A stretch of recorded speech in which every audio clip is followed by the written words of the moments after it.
This is inappropriate. Huwag naman sumobra 18.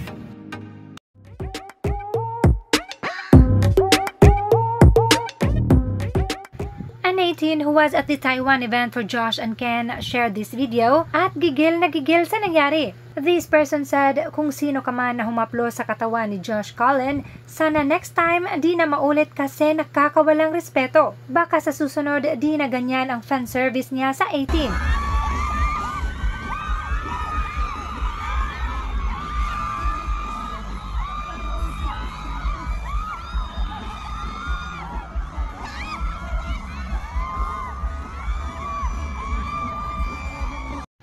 And yes, no matter what the gender, this is inappropriate and disrespectful. We understand being overwhelmed with the presence of our idols, lalo na kung nasa harap na natin, pero please naman huwag sumobra.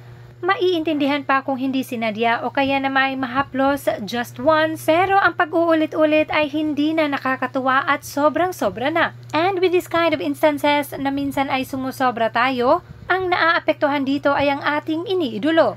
Kaya please lang, umiwas tayo sa disgrasya, umiwas tayo sa mga issue. Please extend your self-respect to our boys.